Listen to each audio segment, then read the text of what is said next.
Bismillahirrahmanirrahim. Assalamualaikum warahmatullahi wabarakatuh. Perkenalkan, nama saya Fitri Rohimah. Dari sini, saya akan menjelaskan mengenai teori belajar. Tentunya teman-teman tidak asing lagi mengenai apa sih itu teori belajar. Yuk, simak penjelasan saya mengenai teori belajar. Yang pertama, saya akan menjelaskan mengenai definisi dari teori belajar. Teori belajar itu sendiri adalah suatu teori yang di dalamnya terdapat tata cara pengaplikasian kegiatan belajar mengajar antara guru dan siswa, perancangan metode pembelajaran yang akan dilaksanakan di kelas maupun di luar kelas. Jadi teman-teman besok jika akan menjadi seorang guru tentunya sangat memerlukan sebuah teori belajar yang bisa diaplikasikan di kelas maupun di luar kelas sebagai penunjang menjadi kelas yang sangat efektif di dalam kelas maupun di luar kelas. Lalu selanjutnya yaitu macam-macam teori belajar.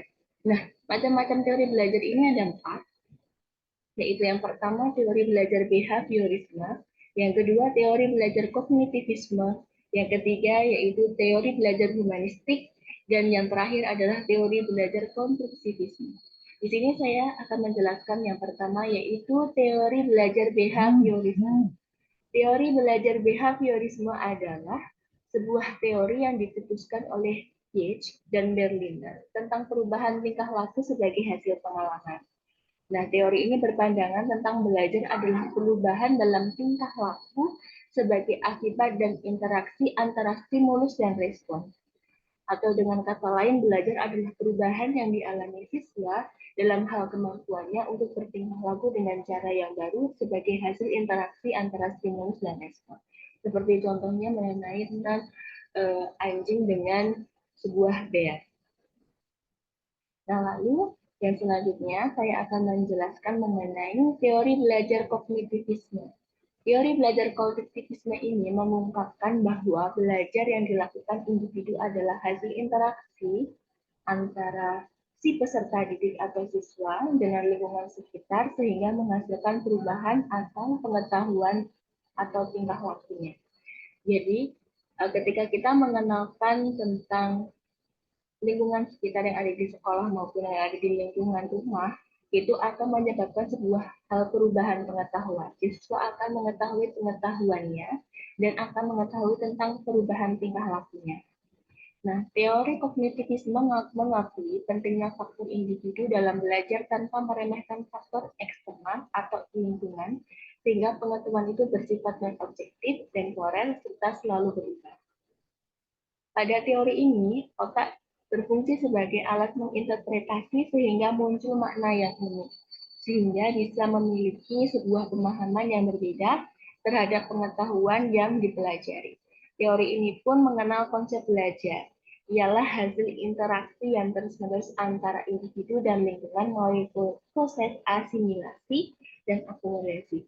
Jadi dengan adanya teori ini atau teori kognitivisme ini, seorang siswa akan memiliki pengetahuan dan pengalaman yang luas, sehingga pengetahuan yang mereka dapatkan tetap setia dalam ingatan.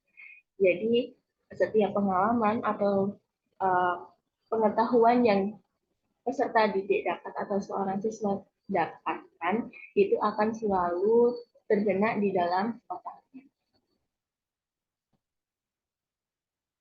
Lalu di sini saya akan menjelaskan mengenai teori belajar humanistik. Teori belajar humanistik ini lebih melihat pada sisi perkembangan kepribadian manusia. Bagaimana sih kepribadian manusia itu dapat berkembang dari hal yang buruk menjadi hal yang baik. Pendekatan ini melihat kejadian yaitu bagaimana dirinya untuk melakukan hal-hal yang positif.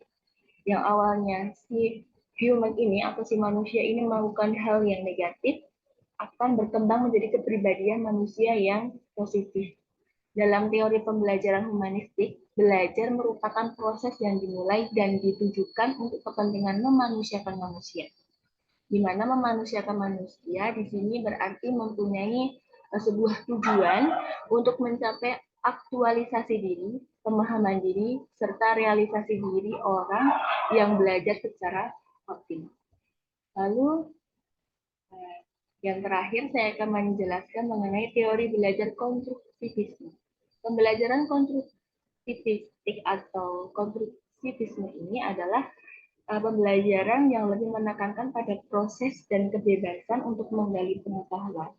Katakanlah lagi, lebih menekankan pada prosesnya dan kebebasan dalam menggali pengetahuan serta upaya dalam mengkonstruksi pengalaman.